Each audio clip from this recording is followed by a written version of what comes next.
నిన్న వైఎస్ జగన్మోహన్ రెడ్డి గారు తిరుపతి పర్యటనకు వచ్చినప్పుడు అదే ఆహ్, ఆ విషాదంలో మృతుల కుటుంబాలను, వాళ్ళ క్షతగాత్రులు, వాళ్ళ బంధువులను పరామర్శించడం కోసం విపరీతమైనటువంటి జనం కనిపించారు. చాలా చాలా భారీ జనం కనిపించారు. నిన్న మొత్తం పర్యటనలో జగన్మోహన్ రెడ్డి గారే మొత్తం హైలైట్‌గా కనిపించారు. తిరుపతికొచ్చిన వాళ్ళందరిలో కూడా. బై డిఫాల్ట్‌గా తెలుగుదేశం పార్టీ వాళ్ళకు ప్లస్ ఇటువైపు ప్రభుత్వాన్ని నడుపుతున్న పార్టీ వాళ్ళకు, ఆ మీడియాలకు వాళ్ళకు ఇది ఇది డెఫినెట్‌లీ వాళ్ళకు మరింత కుళ్ళును కలిగించే అంశమే నో డౌట్. అండ్ అదే సమయంలో వాళ్ళ లేవనెత్తుతున్నటువంటి పాయింట్ కూడా నేనైతే అగ్రీ అయ్యే విషయం. ఏమని? జగన్ గారు పరామర్శకొచ్చినప్పుడు ఇంత జనమెందుకు? ఇంత జనమేంటి? ఈ స్థాయిలో నినాదాలెందుకిచ్చారు? ఏంటి? అని జెప్పి. కరెక్టే. అంత జనమేంటి? ఆ నినాదాలేంటి? అండ్ అదే సమయంలో అవి ఇవ్వడానికి కారణం ఎవరు? అవి ఇవ్వడానికి కారణం ఎవరు? బై డిఫాల్ట్‌గా ప్రభుత్వమే. బై డిఫాల్ట్‌గా పోలీసులే. ఎందుకని? జగన్మోహన్ రెడ్డి గారు ఒక మాజీ ముఖ్యమంత్రిగా, ఒక పార్టీకి అధినేతగా ఇంత పెద్ద సంఘటన జరిగినప్పుడు తిరుపతికొచ్చి పరామర్శించి పోతారు.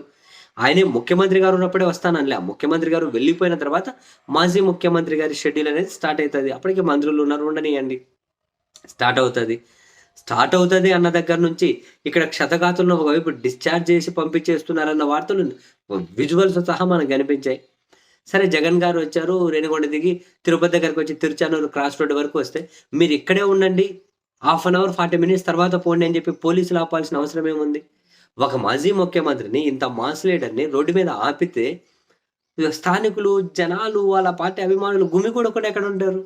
గుమిగూడకుండా ఎక్కడుంటారు? ఆడ ఆపితే ఆయన రోడ్డు మీద ఎందుకు? దిగి నడుచుకుంటూ పోతుర్రు. ఆడ ఆపితే దిగి నడుచుకుంటూ పోయారు. ఆ ట్రాక్టర్లు అడ్డమున్నాయి, లారీలు అడ్డమున్నాయన్నారు. అన్నీ అడ్డం పెట్టారు రానీయకుండా. దిగి మరి సరేలే నా కారు మీరు అడ్డుకుంటున్నారు. నేను పోతానని చెప్పి దిగి నడుచుకుంటూ పోయారు. ఆయన రోడ్డు మీద నడుచుకుంటూ పోతే ఇంక జనాలు జగన్ రోడ్డు మీద పోతే జనాలు ఎట్లుంటారు? చూసాం. ఇంక ఆ తాకిడి తట్టుకోలేక మళ్ళీ కిలోమీటర్ నడిచిన తర్వాత ఇంకో కార్‌లో ఎక్కి పోవాల్సొచ్చా. పద్మావతి మెడికల్ కాలేజ్ దగ్గరకొచ్చా. మరొక వైపు అటువైపు ఉప ముఖ్యమంత్రి గారిని ఉండనీయండి. ఆయన ఇట్లా బయటకొచ్చేసారు. ఈయన లోపలికెళ్తారు కదా! అక్కడ కూడా పోనీయకుండా మీరు అర్ధగంట ఆగాల్సిందే అని చెప్పి పద్మావతి మెడికల్ కాలేజ్ దగ్గర ఎందుకు ఆపారు? ఆపినారు. ఆయన నిలబడ్డాడు. నిలబడితే ఏమైంది?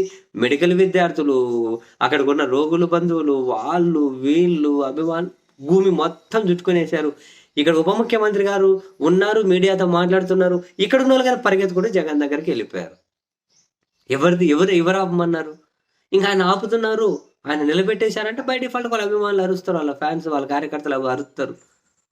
వాళ్ళకి అంత అంత కంట్రోలింగ్ ఉండదు గదా! అక్కడ ఆ పరిస్థితి అలాంటిది అరుస్తారు.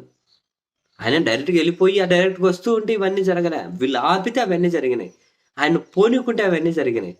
మరి అలా జేయడానికి కారణం వీళ్ళే గదా! కారణం వీళ్ళే. నిందించాల్సింది ఇటువైపు వ్యవస్థను, సిస్టమ్‌ని, పోలీసులని.